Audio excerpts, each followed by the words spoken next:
Assalamualaikum warahmatullahi wabarakatuh.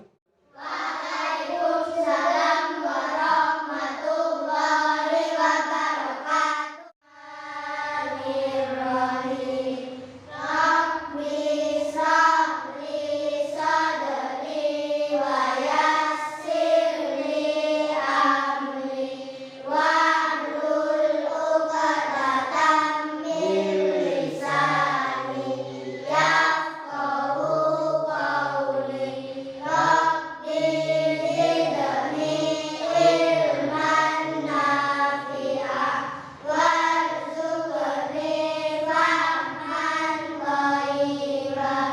Amin ya rabbal alamin. Baiklah anak-anak, hari ini pertemuan kita yang pertama ya. Di pertemuan yang pertama ini kita akan membahas tentang pelajaran fikih bab khitan. Bab apa? Khitan. Oke. Tujuan pembelajaran kita adalah untuk memahami tentang ketentuan khitan agar sampai nanti bisa menelaah bagaimana ketentuan khitan itu, baik mulai dari sejarah pensyariatan khitan, terus kemudian pengertian khitan itu bagaimana, hukumnya juga seperti apa, terus kemudian hikmah pelaksanaan khitan itu sendiri nanti seperti apa. Oke, itu adalah tujuan pembelajaran kita. Setelah ini kita akan melaksanakan pembelajaran tersebut. Kalian boleh mengeluarkan bukunya dan alat tulisnya, silakan dikeluarkan, disiapkan. Setelah ini kita akan mengadakan pengamatan. Oke? Tugas sampean yang pertama adalah untuk mengamati nanti materi yang akan disampaikan oleh Pak Badrus. Sampean catat apa yang sampean anggap penting. Ya, nanti akan Pak Badrus siapkan. Di sini ada proyektor dan juga slide dari materi yang akan kita pelajari hari ini. Siap anak-anak? Semangat untuk belajar? Kurang semangat? Semangat untuk belajar?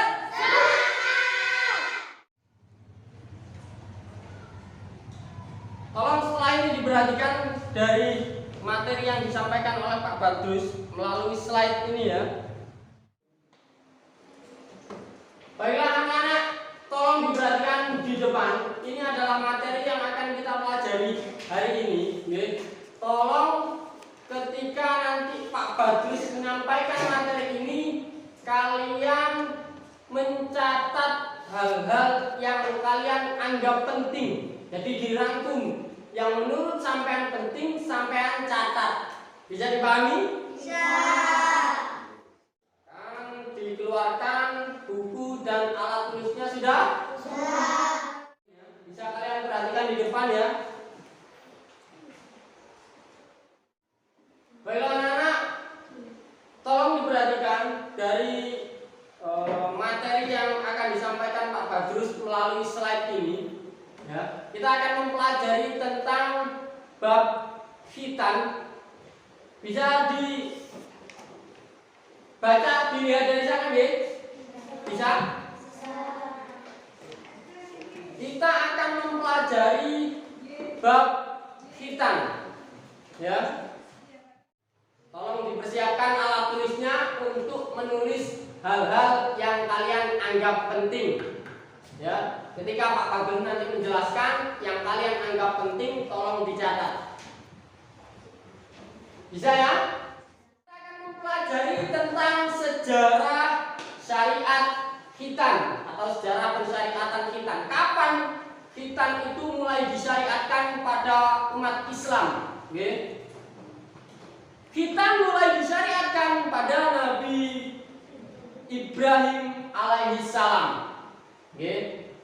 Jadi sejarah khitan dulu itu dimulai dari syariat Nabi Ibrahim. Mulai dari Nabi Ibrahim alaihissalam. Perintah khitan itu tertuang pada yang diriwayatkan oleh Bukhari Muslim. Wahtatana Ibrahim alaihi salam wa huwa binus samani nasanatan bil qadum. Jadi ketika itu Nabi Ibrahim alaihissalam sedang berusia 80 tahun. Sedang beliau menghitan dirinya dengan menggunakan kapak. Ketika itu Nabi Ibrahim alaihissalam berkhitan untuk pertama kalinya dengan menggunakan kapak. Kalau zaman sekarang sudah nggak menggunakan kapak lagi. Semakin berkembangnya zaman, maka berkembang pula metode-metode dalam melaksanakan khitan. Yang kedua adalah pengertian khitan. Khitan ditinjau dari bahasa Arab atau ditinjau dari segi bahasa berasal dari bahasa Arab khottana yang artinya adalah memotong. Sedangkan secara istilah khitan adalah membuka atau memotong ujung kulit kemaluan laki-laki. Tujuan berkhitan sendiri adalah agar bersih dari kotoran dan suci dari najis. Dilihat dari sisi kebersihan, ternyata khitan adalah sebuah ibadah yang membantu kita menjaga kebersihan badan. Dilihat dari tinjauan medis, khitan juga mempunyai banyak manfaat. Ternyata manfaat dari khitan itu banyak sekali, termasuk dari sisi kesehatan. Ya, dari tinjau dari sisi kesehatan sangat bermanfaat sekali mencegah seseorang terjangkit penyakit, terutama penyakit kelamin. Yang paling berbahaya nanti bisa menyebabkan kanker. Selanjutnya adalah hukum khitan. Bagaimana sih hukum khitan itu sebenarnya? Hukum khitan bagi laki-laki adalah wajib. Sedangkan hukum khitan bagi perempuan hukumnya adalah sunnah atau kemuliaan. Jadi tidak diwajibkan untuk seorang perempuan, hanya seorang laki-laki saja diwajibkan untuk berkhitan. Dalam sebuah hadis dijelaskan tentang fitrah manusia. Ada 5 fitrah manusia. Apa saja fitrah manusia? Yang pertama adalah khitan. Yang pertama adalah khitan yang kita pelajari sekarang ini. Yang kedua adalah mencukur bulu kemaluan. Yang ketiga mencabut bulu ketiak. Yang keempat memotong kumis. Yang keempat memotong kuku. Yang kelima memotong kuku. Yang keempat tadi memotong kumis. Itu adalah 5 fitrah manusia. Berikutnya adalah waktu pelaksanaan khitan. Kapan sih waktu pelaksanaan khitan itu? Waktu pelaksanaan khitan adalah, perhatikan di depan. Khitan sangat berpengaruh dalam keabsahan sholat. Maka khitan wajib dilakukan ketika seorang laki-laki sudah mulai diwajibkan untuk melaksanakan sholat. Jadi waktunya itu dianjurkan dilaksanakan sebelum sampai masuk waktu akil balik atau menginjak usia balik. Karena nanti ini ada hubungannya dengan keabsahan sholat. Berikutnya adalah secara syariat tidak ada ketentuan usia untuk pelaksanaan khitan. Melihat pertimbangan di atas, para ulama membagi waktu pelaksanaan khitan menjadi 2 waktu. Jadi menurut para ulama pelaksanaan khitan itu dibagi menjadi 2 waktu. Yang pertama, waktu mustahab atau waktu sunnah. Kapan waktu sunnah itu? Yaitu waktu sebelum masuk usia balik. Jadi sebelum masuk usia balik, seseorang sudah dianjurkan atau disunnahkan untuk melaksanakan khitan. Terutama yang laki-laki ini ya, terutama yang laki-laki. Waktu yang kedua adalah waktu wajib khitan, yaitu pada saat anak balik. Karena pada saat saat balik itulah seorang anak mulai diwajibkan untuk melaksanakan sholat. Jadi kalau seorang laki-laki sudah masuk waktu balik, maka seketika itu diwajibkan untuk melaksanakan khitan. Jadi sampai harus bersegera melaksanakan khitan. Kalau tidak, sholat sampean tidak sah. Kalau sampean sholatnya tidak sah, maka sampean sama dengan tidak melaksanakan sholat. Kalau tidak melaksanakan sholat, maka sampean berdosa. Bisa dipahami? Bisa. Selanjutnya adalah hikmah melaksanakan khitan. Hikmah yang pertama adalah sebagai bukti ketaatan terhadap Allah Subhanahu wa Ta'ala. Yang kedua adalah sebagai ciri pengikut Nabi Muhammad SAW dan pelestarian syariat Nabi Ibrahim alaihissalam. Yang kedua, menjaga kebersihan dan kesucian badan. Yang keempat, mencegah timbulnya berbagai macam penyakit. Yang kelima, menjadi ciri muslim yang baik. Itu adalah hikmah-hikmah yang bisa kita ambil dalam pelaksanaan ibadah khitan. Oke? Jadi khitan bagi laki-laki tadi hukumnya wajib, khitan bagi perempuan hukumnya sunnah. Ini adalah hikmah-hikmah atau kandungan-kandungan yang ada dalam pelaksanaan khitan. Itu adalah materi yang bisa kita pelajari hari ini. Oke?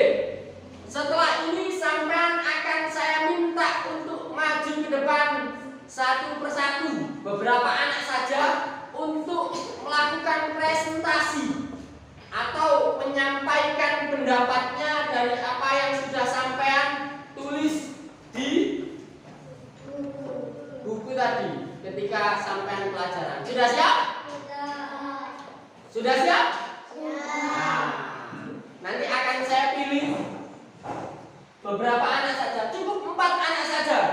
Nanti yang pertama akan menjelaskan tentang sejarah pensyariatan khitan. Terus anak yang kedua akan saya minta untuk menjelaskan pengertian khitan. Yang ketiga, kalian akan saya minta untuk menjelaskan tentang hukum khitan. Yang keempat, sampean akan saya minta untuk menjelaskan tentang hikmah khitan. Sudah siap?